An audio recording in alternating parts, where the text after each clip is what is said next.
Hello बच्चों, कैसे हैं आप लोग। और बेटा आज हम लोग human I and colourful world का नेक्स्ट लेक्चर देखेंगे।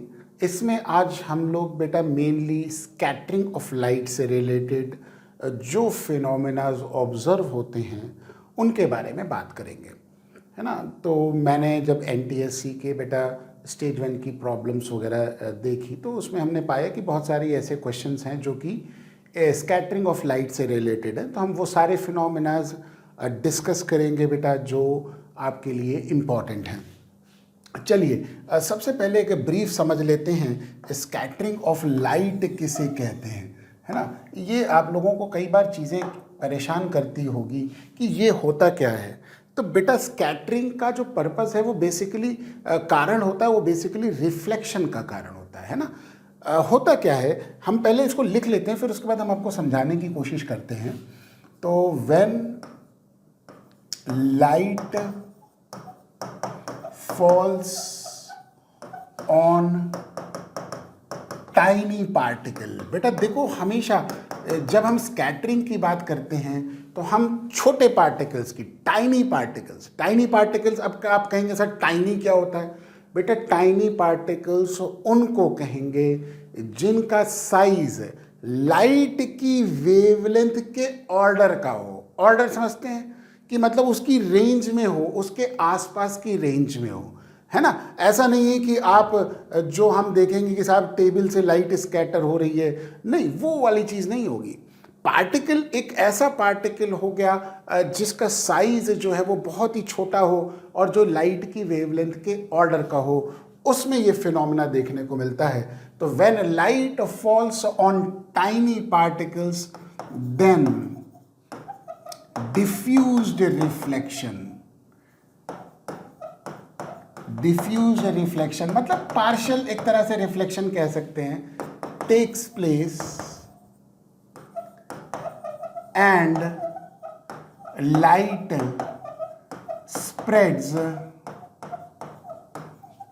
spreads in all the possible directions।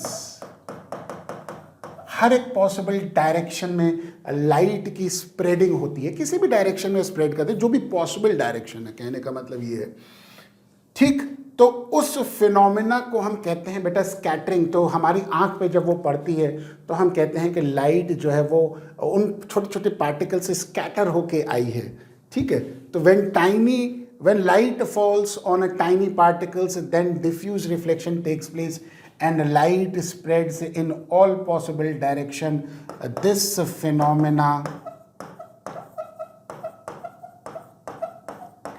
is called as scattering।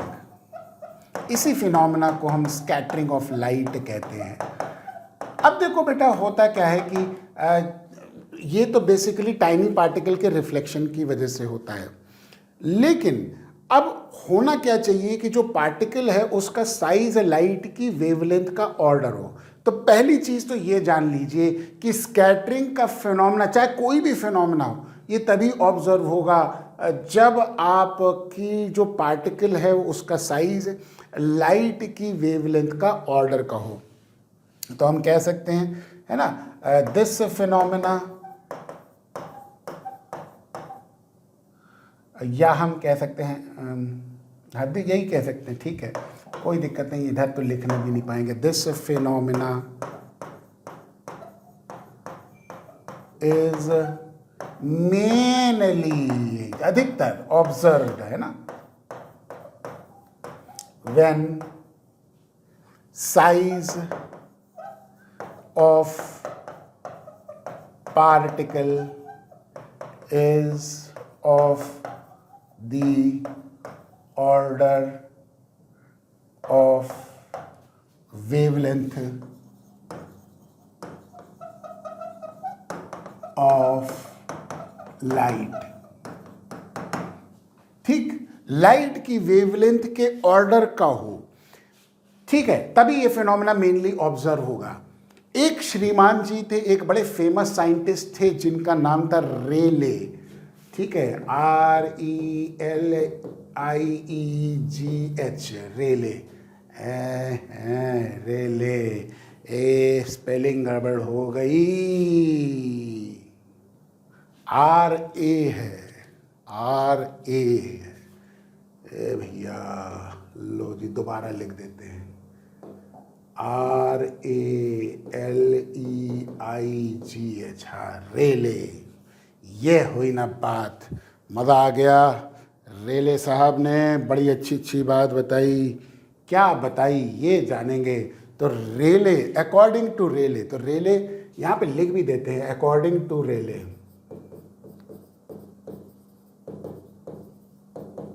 ये एक साइंटिस्ट थे, बड़े फेमस साइंटिस्ट थे, ठीक है।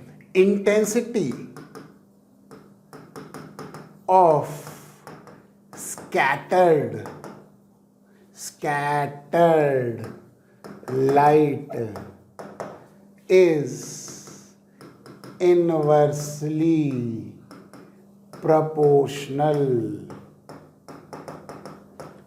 to fourth power, fourth power of its wavelength, है ना। प्रोवाइडेड वही कंडीशन हो गई कि जो साइज है पार्टिकल का वो लाइट की वेवलेंथ के ऑर्डर का हो, ठीक है। तो हम ये लिख देंगे, provided size of particle should be of order of wavelength of light। यानी कि ये अगर कंडीशन देखें तो इंटेंसिटी जो है ऑफ लाइट, जो भी कलर ऑफ लाइट स्कैटर्ड हुई है, वो inversely proportional to fourth power of wavelength हो गई। अब देखिए बेटा, वेवलेंथ सबसे कम किसकी होगी, है ना। ऐसे देखा जाए तो हमारे पास जो हो गई वॉयलेट कलर की, लेकिन वॉयलेट कलर लाइट के अंदर उतनी प्रेजेंस नहीं होती जितनी ब्लू कलर होती है। तो ब्लू कलर की ज़्यादा हम बात करते हैं, तो ब्लू की वेवलेंथ सबसे कम होगी, तो वो उसकी स्कैटरिंग सबसे ज़्यादा होगी। ये ध्यान रखिए, जिसकी वेवलेंथ कम उसकी स्कैटरिंग सबसे ज़्यादा। तो ब्लू की वेवलेंथ कम होगी, इसलिए स्कैटरिंग सबसे ज़्यादा होगी। तो हम कह सकते हैं, यहाँ पे हम लिख दें, एक अलग कलर से लिख दें क्या, हाँ ब्लू कलर से ही लिख देंगे ये बात। तो यही कलर से ही लिख देंगे ताकि याद रहे, since blue colour light has shorter wavelength, है ना, हेंस विल क्या, अरे विल तो ठीक से लिख दे भैया, हेंस विल स्कैटर मोस्ट, सबसे ज़्यादा स्कैटर होगी, ठीक है। And red has a larger wavelength, तो वो सबसे ज़्यादा लीस्ट स्कैटर करेगी, ठीक है। तो उसका मतलब ये हो गया, ये भी लिख देते हैं हम। अब इसको रेड से लिख दें क्या, गुड, आय हाय हाय, मज़ा आ जाएगा ज़िंदगी का। ऐसे अलग अलग कलर से लिखने का तो कुछ आनंद ही आता है। तुम ऐसा करते हैं कि ये वाला जो पार्ट है, इसको हम थोड़ा सा इधर खिसका दें। आय हाय हाय हाय, तुम कहाँ चले गए भाई, तुमको तो यहाँ नहीं जाना चाहिए था, तुमको तो यहाँ से कहा, ये कहाँ है भैया, ओहो, since blue colour light has का है, हैज़ का है, ये देखो।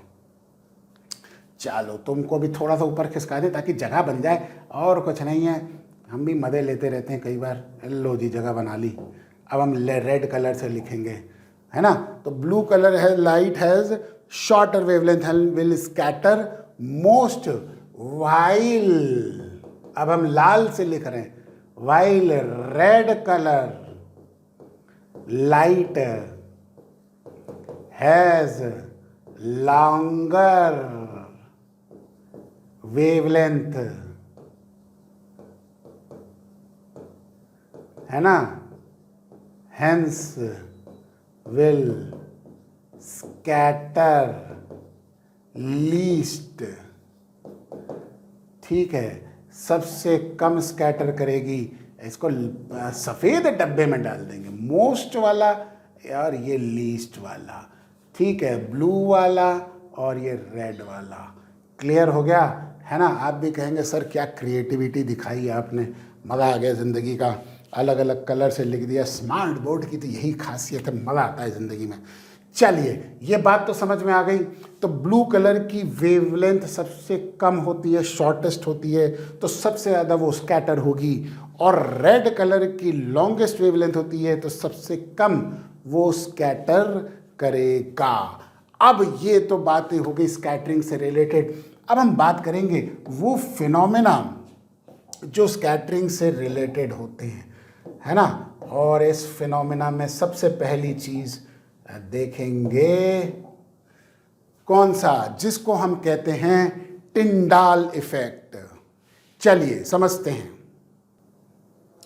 एक्चुअली में होता क्या है कि अर्थ का जो एटमॉस्फेयर है बेटा, अब उसमें बहुत सारी चीज़ें होती हैं। स्मोक के पार्टिकल्स होते हैं, डस्ट के पार्टिकल्स होते हैं, और वाटर वेपर की भी प्रेजेंस होती है ना। और बहुत सारी चीज़ें ऐसी होती हैं जो कि हमको मतलब नेकेड आई से तो दिखाई नहीं देती हैं, लेकिन जब उनके ऊपर लाइट पड़ती है बेटा, तो लाइट जब गिरेगी तो लाइट उनसे स्कैटर होगी, इन पार्टिकल से, इन डस्ट पार्टिकल से स्कैटर होगी। और वो जब हमारी आंख पे पड़ती है तो हमें लाइट का पूरा एक पाथ दिखाई देता है। उसको कहते हैं टिंडाल इफेक्ट, है ना। एक एग्जाम्पल मैं टिंडाल इफेक्ट का दिखाता हूँ। आपने बड़ा कॉमनली देखा होगा क्लासरूम में जब आप पढ़ रहे हैं तो एक खिड़की से लाइट की रे पूरी आती हुई दिख रही है, और उसमें वो सफ़ेद सफ़ेद जो छोटे छोटे डस्ट पार्टिकल्स चमकते रहते हैं, नाचते रहते हैं। ये सब चीज़ें बड़ी कॉमनली आपने ऑब्जर्व करी होंगी, उसी को टिंडाल इफेक्ट कहते हैं, ठीक है। तो ये हम लिख सकते हैं कि हमारे पास सिंस, ये कह सकते हैं since our atmosphere consists of dust particles, smoke, है ना, वाटर वेपर के छोटे पार्टिकल्स, वाटर वेपर एसेट्रा, ठीक है, कंसिस्ट ऑफ इतना, है ना। So when light falls on them, they scatter the light rays, and path of light becomes visible. This phenomena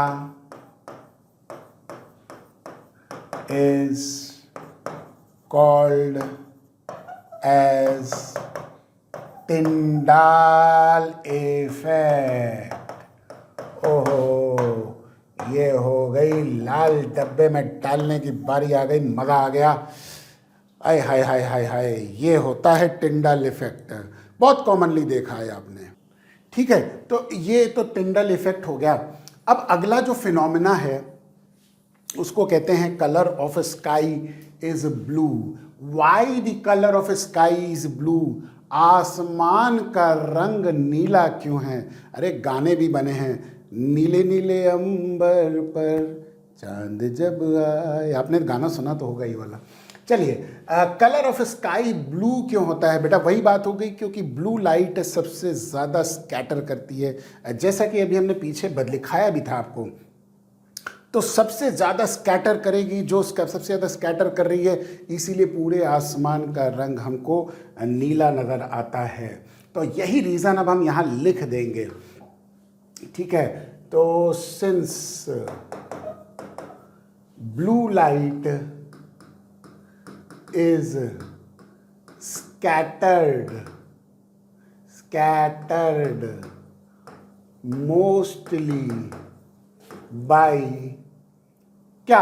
अब एटमॉस्फेयर में बेटा डस्ट पार्टिकल्स होते हैं, है ना, और क्या होता है बेटा, एयर के मॉलिक्यूल्स होते हैं, है ना, और क्या होता है, स्मोक भी होता है, लेकिन स्मोक थोड़े से बड़े मान लेते हैं, है ना, तो dust particles, air molecules, water vapour, ये इनका साइज बहुत छोटा होता है, वाटर वेपर, वाटर वेपर, ठीक है। Blue light is scattered mostly by dust particles, air molecules and water vapour present in our atmosphere. Hence blue colour सबसे ज्यादा स्कैटर्ड होती है, hence the sky appears blue to us. अगर earth के atmosphere नहीं होता तो फिर बेटा वो ब्लू कलर नहीं दिखता। अब ये चीज़ तो अगर देखो एस्ट्रोनॉट को भी देखा जाए तो एस्ट्रोनॉट जब स्पेस से बेटा देखते हैं तो वहाँ पे अर्थ का एटमॉस्फेयर तो उनके सामने नहीं आता है, तो उनको पूरा जो है ऊपर का हिस्सा पूरा काला दिखता है, ब्लैक दिखता है। तो if earth had no atmosphere then sky will appear black, ये भी हम कह सकते हैं। तो इसको डिफरेंट कलर से लिखते हैं, if the earth has no atmosphere, तो जब कोई एटमॉस्फेयर नहीं है तो बेटा किसी भी तरह का स्कैटरिंग नहीं होगा, और स्कैटरिंग नहीं हुआ तो भाई फिर तो पूरा सब कुछ काला दिखेगा, ऊपर देखोगे तो काला काला आसमान दिखेगा। तो if earth had no atmosphere then sky will appear black, dark जिसको हम कह सकते हैं, वो अपीयर करेगा। ठीक है, तो ये colour of sky is blue का रीजन हो गया। चलिए नेक्स्ट फिनोमेना देखते हैं। छोटे छोटे फिनोमेना, कोई बड़े नहीं हैं। अगला फिनोमेना है cloud appears white. Y the cloud appears white, ये देखेंगे, इसका कारण जानने की कोशिश करेंगे। भाई आसमान तो नीला है लेकिन बादल सफ़ेद क्यों हैं?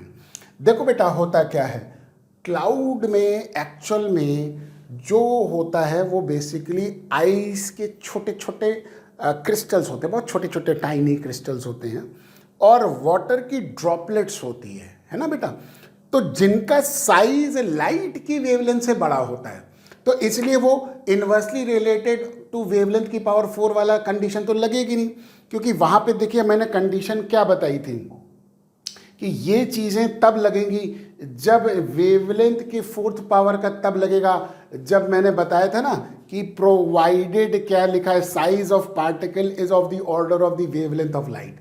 लेकिन अगर पार्टिकल का साइज वेवलेंथ के ऑर्डर का नहीं है तो बेटा ये कंडीशन नहीं लगेगी उस कंडीशन में, ठीक है। और यही बात होती है यहाँ पे why the cloud appears to be white, तो हम इसी बात को लिख देंगे, since cloud consists of water droplets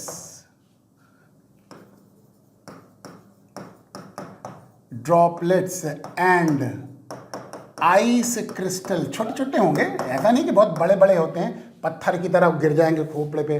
कई बार ओले तो गिरते ही हैं, ये तो आप तो देखते ही हैं, काफ़ी बड़े साइज़ के होते हैं, लेकिन ठीक है छोटे छोटे आइस के क्रिस्टल्स होते हैं। तो cloud consist of water droplets and ice crystals which has size greater than the wavelength order